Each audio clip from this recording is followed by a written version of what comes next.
Hello friends, एक important बात। आप सरस्वती बायोमंत्र यूट्यूब चैनल को सब्सक्राइब कीजिए। आप बेल आइकॉन को प्रेस कर लीजिए और समय समय पर आपको इससे नोटिफिकेशन मिलता रहेगा मेरी क्लासेस का। Thank you. Hello friends, good evening all of you. Myself Dr. Chetan Joshi, Assistant Professor of Zoology, Government Science College Sikar. मैं आप सब लोगों का मेरे YouTube चैनल सरस्वती बायोमंत्र में हार्दिक अभिनंदन, हार्दिक स्वागत करता हूं। आप लोगों के साथ जब मैं जुड़ता हूं तो मुझे अंदर से बहुत अच्छी फीलिंग्स आती हैं और मैं कोशिश करता हूं कि मैं आपको बहुत अच्छे से अच्छा देने का प्रयास करूं। मैं आप लोगों को जो चैप्टर अभी एंडोक्राइन सिस्टम का जो चल रहा है उसमें मैं एक्चुअली में जो student BSc part second year में है ये उनके लिए भी यूजफुल चैप्टर है पूरा। जो फर्स्ट ग्रेड बायोलॉजी की प्रिपरेशन कर रहे हैं उनके लिए भी यूजफुल है। जो स्टूडेंट रिट की प्रिपरेशन कर रहे हैं उनके लिए भी ये यूजफुल है। कई बार स्टूडेंट कमेंट करते हैं कि सर ये बीएससी का है या रिट का है। देखो, एंडोक्राइन सिस्टम आप कहीं पर भी पढ़ लीजिए, आपको ये चीजें मिलेंगी। और मैं आप लोगों को चूंकि YouTube चैनल के ऊपर मैं आप लोगों को बेसिक चीजें सारी बता रहा हूं। जब आप अपनी टेक्स्ट बुक से चीजों को पढ़ेंगे तो आपको सारे कंसेप्ट क्लियर हो जाएंगे। ठीक है ना। मैं गागर में सागर बनने की कोशिश कर रहा हूं, इसलिए आप एक एक चीज को सावधानी के साथ समझते चलिए। आज हम लोग आगे बात करेंगे। कल मैंने बताया था कि एडिनोहाइपोफाइसिस से स्रावित होने वाले हार्मोन्स के क्या कार्य हैं, उनका हाइपोसिक्रेशन और हाइपर सिक्रेशन होगा तो क्या होगा। आज हम लोग बात करेंगे न्यूरोहाइपोफाइसिस। न्यूरोहाइपोफाइसिस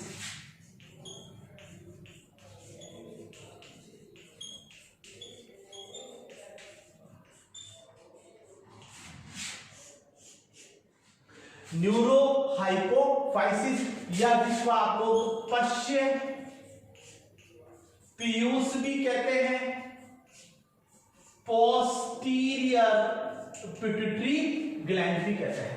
देखिए, न्यूरोहाइपोफाइसिस जो है एक्चुअली में इस भाग के अंदर हाइपोथैलेमस, मैंने आप लोगों को पढ़ाया था हाइपोथैलेमस से दो हार्मोन निकलते हैं। दो हार्मोन कौन कौन से बताए थे, एक तो एडीएच हार्मोन और एक बताया था मैंने आप लोगों को ऑक्सीटोसिन हार्मोन। एडीएच हार्मोन और ऑक्सीटोसिन।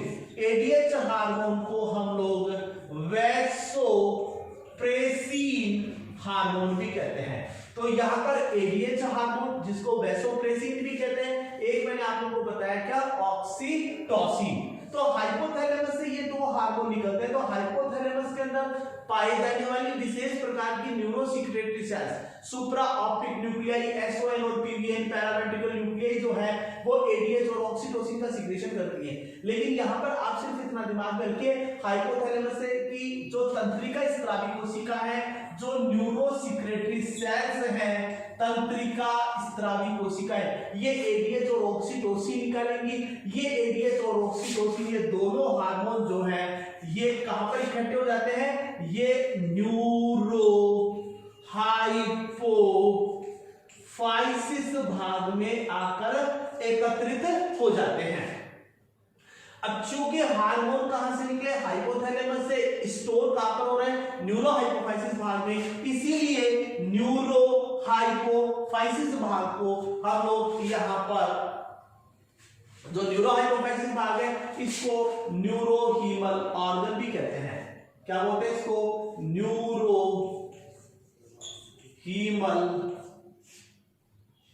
अंग के नाम से भी जानते हैं, कि न्यूरोहीमल ऑर्गन के नाम से भी इसको हम जानते हैं। ये चीजें आप लोग इसके अंदर बताएंगे। अब हम लोग आगे बात करते हैं।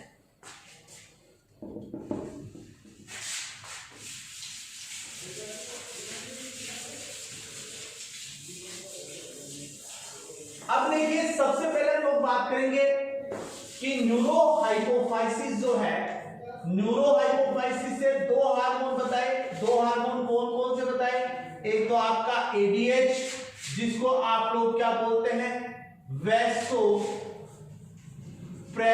हार्मोन भी कहते हैं। क्या बोलते हैं जी, वैसोप्रेसिन हार्मोन, पिट्रेसिन भी कहते हैं। एंड एडीएच का पूरा नाम क्या होगा, एंटी डाईयूरेटिक हार्मोन।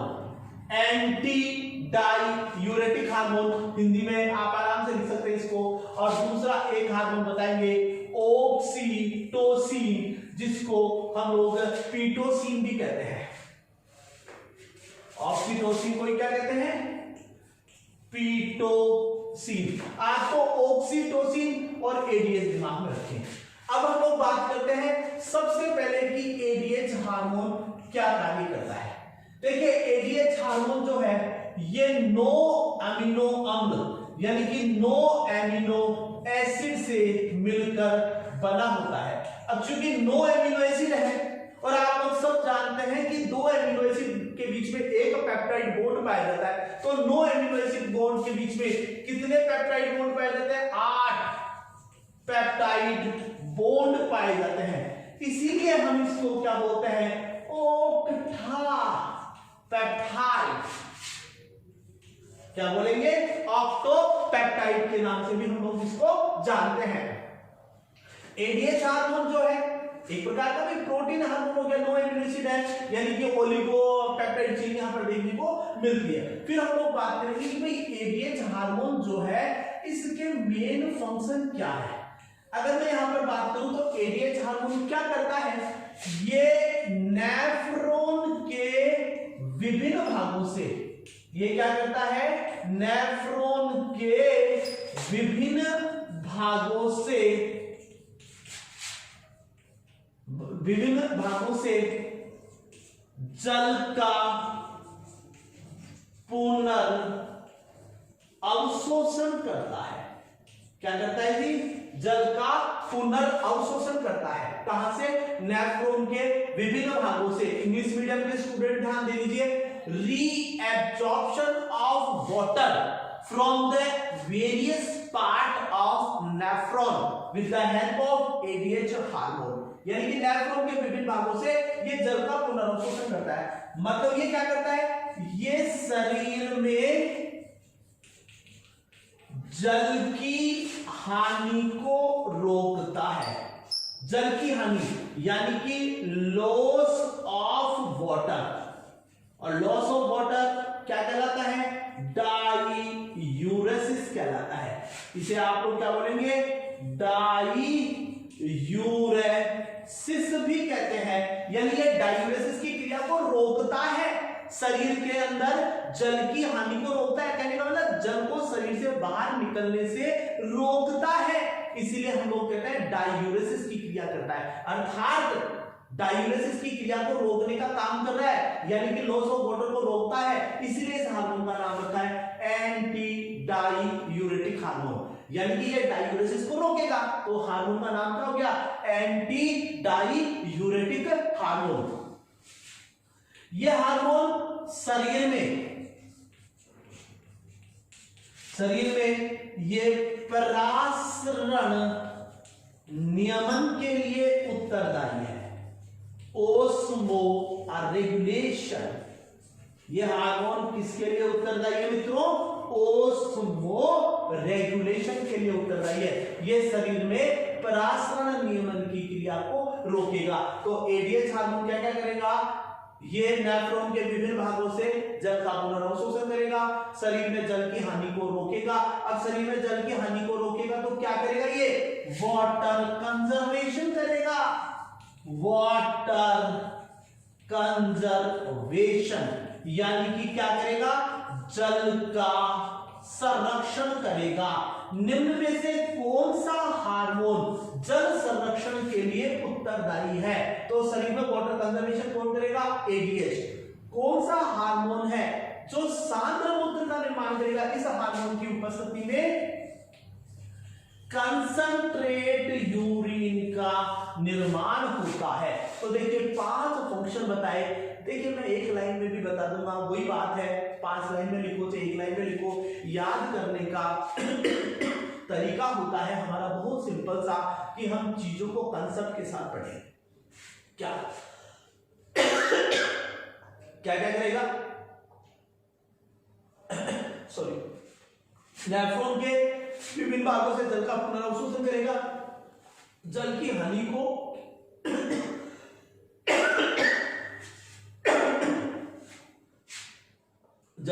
रोकेगा, शरीर में पराशरण नियमन के लिए उत्तरदायी होता है, वाटर कंजर्वेशन करता है और जल का संरक्षण करता है। फिर आपको बताएंगे, इसी चीज को हम डायग्राम से समझते हैं।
ये अभिवाही धमनी, ये अपवाही धमनी और ये बन गया रक्त केशिकाओं का जाल, जिसको क्या बोलते हैं, ग्लोमेरुलस।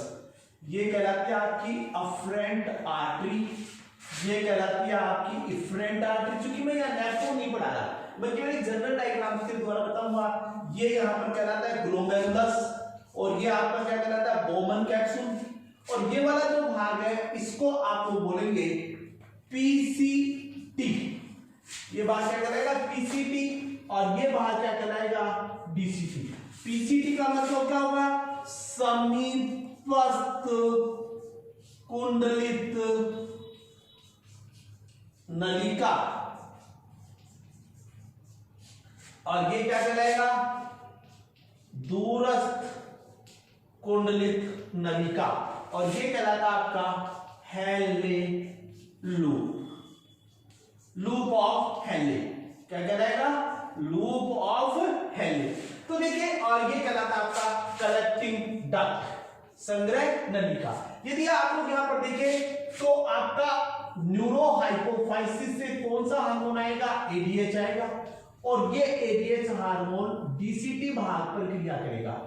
डीसीटी के अलावा ये कहां पर क्रिया करेगा, कलेक्टिंग डक्ट पर।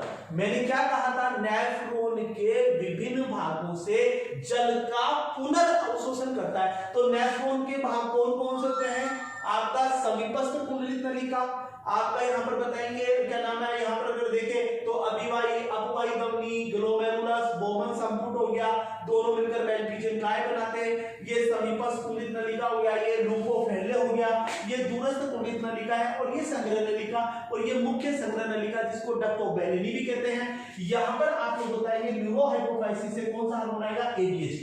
ये जो एडीएच हार्मोन है वो डीसीटी और कलेक्टिंग डक्ट पर काम करेगा, और यहां से क्या होगा, जल का पुनर्अवशोषण होगा।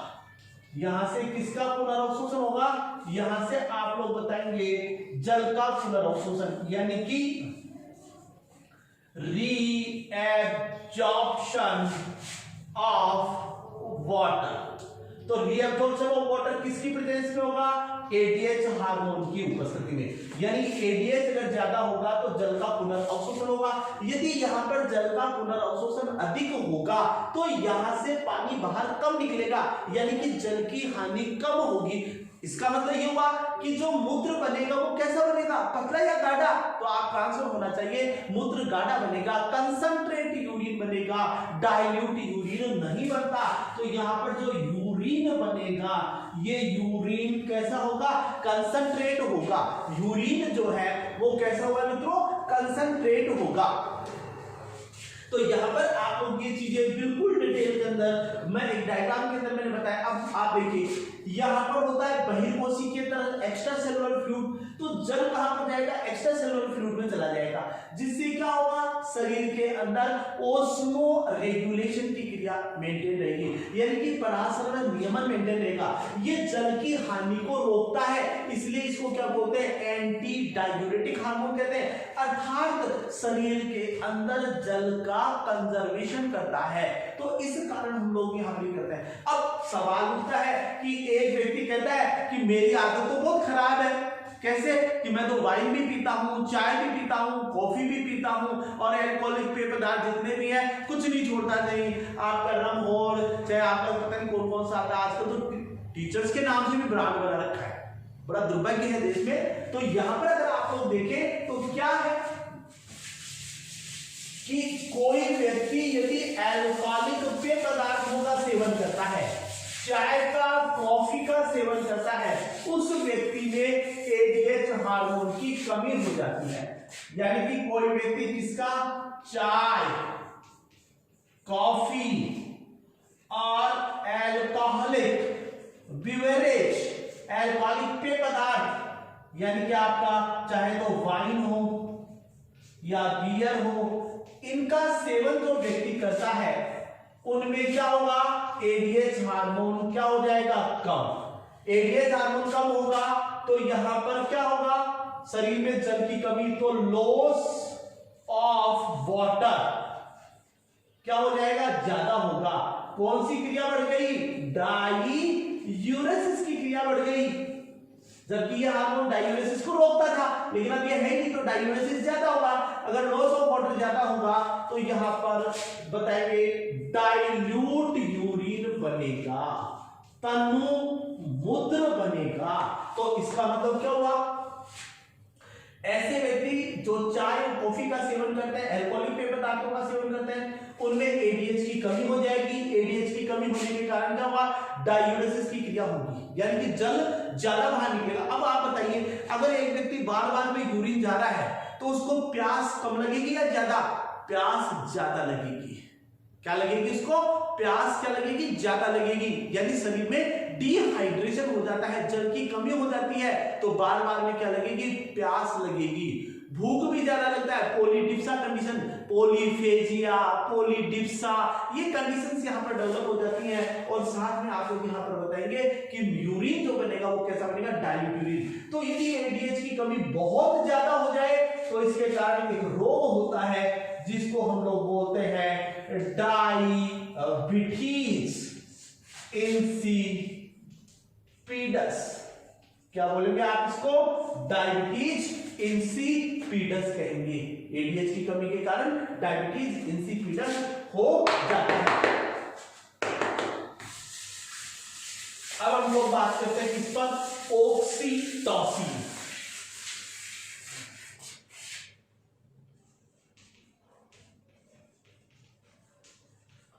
ऑक्सीटोसिन कह दीजिए, पीटोसिन कह दीजिए, एक ही बात है। ऑक्सीटोसिन, ऑक्सीटोसिन को हम क्विक बर्थ हार्मोन भी कहते हैं, शिशु प्रसव हार्मोन। क्या बोलते हैं इसको? निम्न में से शिशु प्रसव हार्मोन होता है, तो आपका आंसर क्या होगा? Oxytocin.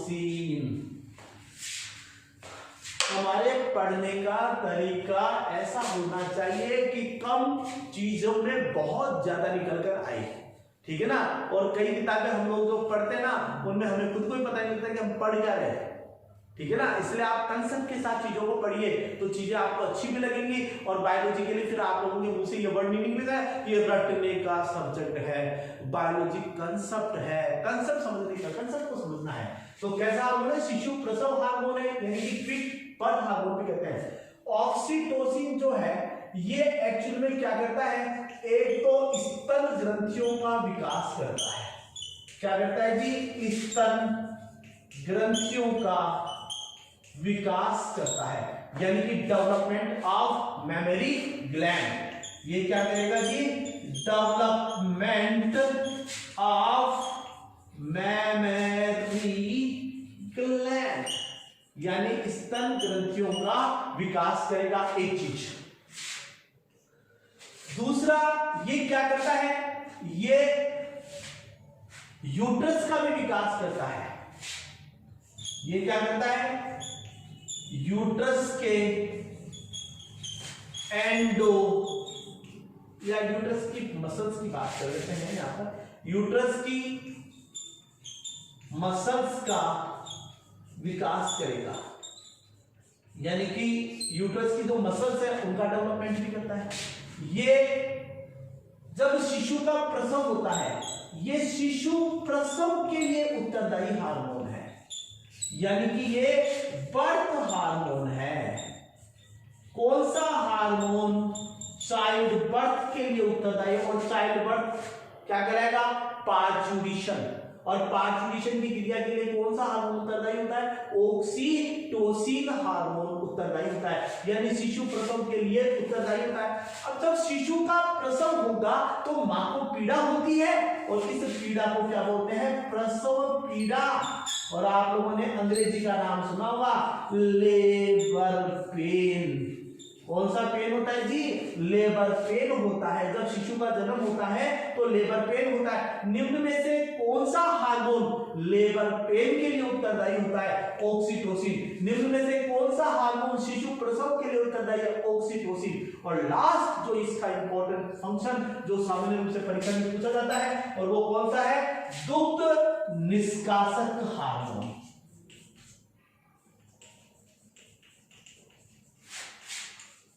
Milk let down hormone, milk let down hormone. कौन सा हार्मोन है जो स्तन ग्रंथियों के बाहर दूध को निकालता है, दुग्ध निष्कासन कौन करता है, ऑक्सीटोसिन हार्मोन करता है। ये सब चीजें आप लोग इसके अंदर बताएंगे, ऑक्सीटोसिन हार्मोन के अंदर बताएंगे। अब मैं एक छोटी सी ग्लैंड और है जिसके बारे में बता देता हूं आप लोगों को, पीनियल ग्लैंड।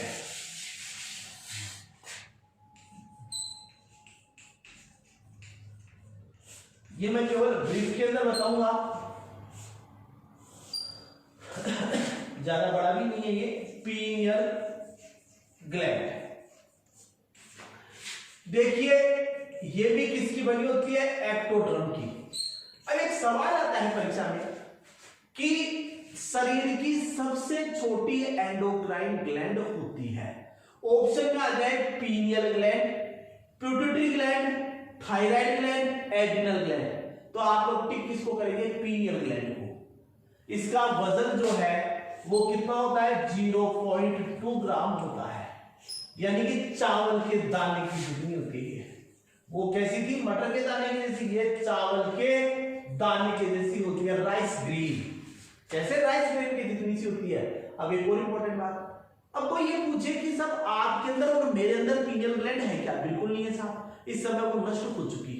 यानी कि 7-8 वर्ष का जो बच्चा होता है, 7 वर्ष 8 वर्ष तक तो ये ग्लैंड सक्रिय रहती है, फिर धीरे धीरे ये ग्लैंड जो है वो नष्ट होने लग जाती है। और इस ग्लैंड का नष्ट होना और प्यूबर्टी का डेवलपमेंट होना, किशोर अवस्था का आना, ये दोनों क्रियाएं साथ साथ चलेंगी। ये तो डिजनरेट होगी और प्यूबर्टी का डेवलपमेंट होगा। मतलब पीनियल ग्लैंड जो है इसको हम बायोलॉजिकल क्लॉक के नाम से भी जानते हैं।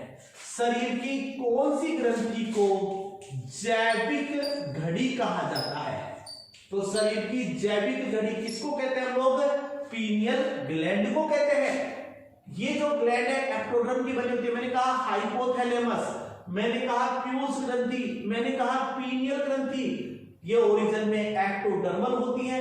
इनका वेट कितना होता है, 0.2 ग्राम, जबकि पिट्यूटरी कितना था, 0.5 ग्राम। अगर ऑप्शन में पीनियल ग्लैंड नहीं होगी, स्मॉलेस्ट एंडोक्राइन ग्लैंड इज, और वहां पर गायब कर दिया किसको, पीनियल ग्लैंड को, तो फिर किसका नाम आएगा, पिट्यूटरी ग्लैंड का नाम आएगा। आगे बात समझ में। तो यहां पर आप लोग बताएंगे कि बायोलॉजिकल क्लॉक किसको कहा जाता है, पीनियल ग्लैंड को। देखिए इसको मस्तिष्क की रेत भी कहते हैं, मस्तिष्क की रेत, ब्रेन सैंड के नाम से जानते हैं। देखिए जब ये ग्रंथि डिजनरेट हो जाती है, नष्ट हो जाती है, तो कैल्शियम कार्बोनेट के पार्टिकल जमा हो जाते हैं। इसलिए इसका नाम क्या रख दिया, मस्तिष्क की रेत, ब्रेन सैंड। और इसी को कहते हैं कि थर्ड आई ऑफ वुमन, मनुष्य का तीसरा नेत्र। अब ये तीसरा नेत्र भैया हमारे में तो फंक्शनल नहीं है, ये तो केवल महादेव जी के अंदर काम करता है, बाकी किसी में काम नहीं करता। तो मनुष्य का जो तीसरा नेत्र है ये अवशेषी होता है, वेस्टिजियल होता है। कैसा होता है, अवशेषी होता है, वेस्टिजियल होता है। तो third I of woman is vestigial in woman being, ठीक है ना, क्योंकि आपका पीनियल ग्लैंड के डिजनरेट होने पर ये, इसको कुछ लोग कह देते हैं थर्ड आई है, कुछ लोग इसको मस्तिष्क की रेत या ब्रेन सैंड कह देते हैं, और इसी को हम लोग क्या कहते हैं, बायोलॉजिकल क्लॉक। अब हम लोग बात करते हैं साथ पीनियल ग्लैंड क्या काम करती है, पीनियल ग्लैंड के क्या फंक्शन है। पहली बात तो हमें दिमाग में रखना है कि पीनियल ग्लैंड जो है वो एक हार्मोन का स्त्राव करती है, जिस हार्मोन को हम लोग बोलते हैं मेलेटोनिन हार्मोन। कौन सा हार्मोन है, मेलेटोनिन हार्मोन। ये जो मेलेटोनिन हार्मोन है ये एमएसएच हार्मोन के विरुद्ध कार्य करता है, इसके अगेंस्ट कार्य करता है, यानी इसका एंटागोनिस्ट होता है। एंटागोनिस्ट क्या होता है, एंटी, जो एक दूसरे के विरुद्ध काम करते हैं। जैसे इंसुलिन ग्लूकेगोन का दुश्मन है, ग्लूकेगोन इंसुलिन का दुश्मन है। जैसे थायरोकैल्सिटोनिन जो है वो पैराथायराइड या कोलिक हार्मोन का दुश्मन है, ठीक है ना। उसी प्रकार से याद रखोगे कि मेलेटोनिन हार्मोन यदि ज्यादा है तो एमएसएच अपने आप कम हो जाएगा। मतलब एमएसएच कहता है मैं काला करूंगा, तो मेलेटोनिन कहता है मैं गोरा बना दूंगा। दिमाग में रखना, मेलेटोनिन क्या करता है, गोरा बनाता है, एमएसएच क्या करता है, एमएसएच आपका काला बनाता है। अब देखिए इनके फंक्शंस क्या है। देखिए ये जो मेलेटोनिन हार्मोन है, ये मेलेटोनिन हार्मोन ये सोने में जागने की क्रिया का नियंत्रण करता है। एक तो कार्य क्या है, एक तो शरीर की त्वचा का रंग, शरीर की त्वचा को हल्का करता है, यानी कि स्किन कलर को लाइट करता है। लाइट स्किन कलर के लिए उत्तरदायी है, लाइट स्किन कलर। कैसा, लाइट स्किन कलर के लिए उत्तरदायी होता है, एक बात। दूसरी चीज आप लोग यहां पर बताएंगे, ये सोने एवं जागने की क्रिया का नियमन करता है, यानी बायोलॉजिकल क्लॉक। मतलब ये स्लीपिंग और अवेकिंग के लिए रिस्पॉन्सिबल है, it is responsible for sleeping and awaking, यानी कि सोने में जागने की क्रिया का रेगुलेशन करेगा, regulation of sleeping and awaking mechanism in human body, ठीक है ना। तीसरा आप लोग यहां पर बताएंगे कि मेलेटोनिन हार्मोन जो है ये मासिक धर्म का नियमन भी करता है। मासिक धर्म, कल भी बात की थी, एमसी मेंस्ट्रुअल साइकिल, और मासिक धर्म के लिए कौन उत्तरदायी होता है, बताया था एफएसएच। मासिक धर्म या एमसी का रेगुलेशन करेगा, नियमन करेगा, रेगुलेशन ऑफ एमसी, ये काम भी कौन करेगा, मेलेटोनिन। अब एक लाइन में कामों को समझ सकते हैं।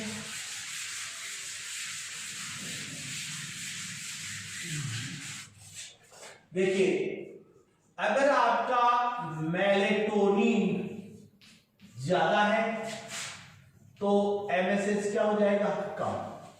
एमएसएच अगर कम है तो यहां पर स्किन कलर कैसा होगा, लाइट होगा, ठीक है ना। तो मेलेटोनिन जो है वो एमएसएच के विरुद्ध कार्य करता है। तो मित्रों इनको हम आसानी से समझ सकते हैं। आप कंटिन्यूअस बने रहिए, जब आप लोगों की 3 दिन बाद में ऑनलाइन क्लास होगी, ठीक है ना, तब तक आप मेरे YouTube चैनल के ऊपर आप इन वीडियो का आनंद लीजिए, ठीक है ना। उसका कारण यह है कि अभी मैं गाँव हूं, आप लोगों के काम में डिसकंटिन्यू नहीं आऊं, इसलिए मैं रेगुलर आपकी क्लास के लिए वीडियो अपलोड कर रहा हूं। अब जैसी व्यवस्था मेरे को मिली उस व्यवस्था के अंदर मैंने आप लोगों के लिए वीडियो तैयार किया है, और मैं आशा करता हूं कि आप चैनल को सब्सक्राइब भी करेंगे, अपने मित्रों को भी शेयर करेंगे, उनको कहेंगे कि सब्सक्राइब करो, और साथ में आप उनको लाइक भी कीजिए। और अगर वीडियो में कोई कमियां लगती है तो कमेंट भी कीजिए, आपको कोई चीज समझ में नहीं आए तो भी कमेंट कर दीजिए, मैं नेक्स्ट क्लास के अंदर उसको रिवाइज कर दूंगा, ठीक है ना। कोई बात समझ में नहीं आई, आपको किसी का कोई क्वेश्चन हो तो आप कमेंट बॉक्स में डाल दीजिए, मैं सबके साथ में अगला जो मेरा वीडियो आएगा उसके अंदर मैं आपका इसका सॉल्यूशन दे दूंगा। ठीक है ना। मैं आपको पहले ये चैप्टर पढ़ाऊंगा, उसके बाद में इससे रिलेटेड जो क्वेश्चन आते हैं परीक्षाओं में वो मैं एक क्लास के अंदर सारे क्वेश्चन आपको सोल्व करवाऊंगा। ठीक है ना। और मैं आपसे इतना प्रॉमिस करता हूं, अगर आपने इन क्लास को अच्छे से कर लिया, मात नहीं खाएंगे। Thank you guys, thank you.